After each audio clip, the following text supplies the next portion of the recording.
अकबर जरूर मेरा भाई है, मगर आज की इस महफिल में नहीं मालूम कौन से काहिले दिल बैठे हुए हैं, नहीं मालूम कौन कौन बैठे हुए हैं कि शायद मेरी आंखें उतनी ताकत नहीं है उनको देखने या उनको पहचानने की, मगर मैं उनसे कह रहा हूं, आपसे कह रहा हूं मेरे भाई, मंजलिस के इस बेबाक सिपाही की सेहत के लिए दुआ करो। मैं चाहता था कि अकबर आज के जलसे से खिताब करे,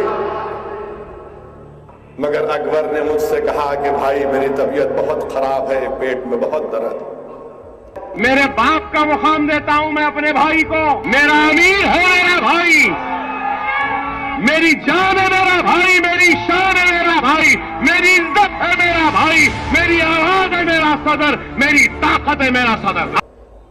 लोग नहीं जानते कि अकबर की तबीयत कैसी है, मैं जानता हूं, मगर आज मजबूरन कहना पड़ रहा है। शायद ये जज्बात मुझे कहां लेकर चले जाएंगे। कई सालों से मैंने अपने भाई को आराम से नहीं देखा, मेरे मंजलिस रुफ़ा गवाह हैं। मैं तो अल्लाह से बार बार यही दुआ करता हूं कि परवरदिगार इस मंजलिस के इस मुजाहिद को मेरी उम्र दे दे, मेरी सेहत दे। अरे मर जाएगा अकबरुद्दीन ओवैसी, गुमनामी की जिंदगी गुजार लेगा, जंगलों में चले जाएगा, खुदा की कसम कभी भी मंजलिस या अपने भाई के खिलाफ, अपने सदर के किसी भी फैसले के खिलाफ नहीं जा। ये अल्लाह इसके बलाओं को टाल दे, अल्लाह इसको इज्जत से और इज्जत से नवाज दे। मेरे भाई, ये मजलिस इत्तेहादुल मुस्लिमीन जो ऐवान असेंबली में आज बेबाक नुमाइंदगी करती है, ये कोई आसान काम नहीं है कि 100 अरकान असेंबली के ऐवान में बैठकर खड़े होकर गरीब और मजलूम अवाम के इंसाफ का मुतालबा करना कि हिंदुस्तान की दस्तूर और जमहूरियत में हमको इस बात की इजाजत है। ये कहे की जिंदगी, ये कहे का इख्तियार, ये कहे की ताकत, ये कहे की दौलत, मेरी जूती की नोक पर इख्तियार, मेरे सर की पगड़ी और मेरे सर की शान का नाम मेरा भाई, मेरा सदर बैरिस्टर सदरुद्दीन ओवैसी।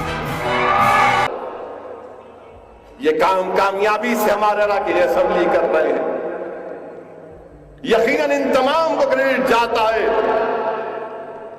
और अकबरुद्दीन ओवैसी को खास क्रेडिट जाता है। मुखालिफिन मजलिस क्या क्या बातें करते हैं, मगर याद रखो तुम अकबरुद्दीन ओवैसी को नहीं जानते, ना तुम कभी जानोगे।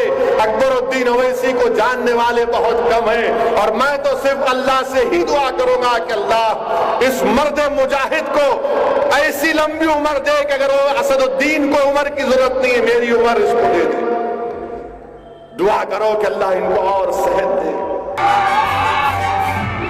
और मैं क्यों डाला? मेरे सदर ने मुझसे कहा मियाँ डालो, अकबर डालो, दरखास्त कैसा डाले? बी फॉर्म पार्टी का होता, पार्टी कैंडिडेट का बी फॉर्म, ये तो मालूम है ना। बी फॉर्म में एक कॉलम है पार्टी का नाम, कैंडिडेट का नाम, उसके बाद क्या है मालूम? Substitute candidate. मतलब क्या, कैसे हालात है, कितनी दुश्मनी है आपको मालूम ना। अगर कोई भी वजह से बैरिस्टर साहब का पर्चा अगर मुस्तरद हो जाता तो मजलिस का उम्मीदवार है ना, है ना नहीं रहा तो सदर साहब ने कहा अगर ऐसा कुछ हुआ तो मजलिस का उम्मीदवार रहना है, इसलिए मैं तुमको बना रहा हूं। मैंने कहा ऐसा तो नहीं होगा, अगर हुआ तो कोई बात नहीं, जैसा नतीजा डिक्लेयर होगा, अगर खुदा न खास्ता ऐसा हुआ तो अकबरुद्दीन ओवैसी इस्तीफा देगा और फिर आप ही एमपी रहेंगे। अरे ये एक हिकमत है, करना पड़ता। सदर साहब ने कहा ना बैकअप प्लान ये है, बोल रहे औरंगाबाद जा रहे हैं असद साहब, मुरादाबाद जा रहे हैं। अरे असद साहब कहीं को जाएंगे भाई, मैं हूं ना। अगर कहीं भी जाना है हिंदुस्तान में मैं जाऊंगा, मेरा सदर तो यही रहेगा। ये सदर मजलिस की सीट थी, सालार की सीट थी, नकीर मिल्लत की है, सदर मजलिस की सीट थी, सदर मजलिस की सीट रहे। हम जीतते रहे हैं।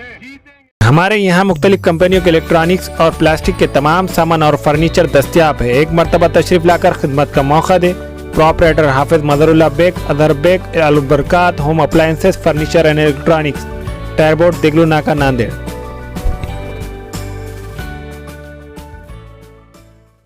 नाने उर्दू न्यूज़ यूट्यूब चैनल को सब्सक्राइब जरूर करें और बेल आइकन को क्लिक करें। बेल आइकन को क्लिक करने से होगा ये कि आपको लेटेस्ट न्यूज़ अपडेट की नोटिफिकेशन मिलती रहे।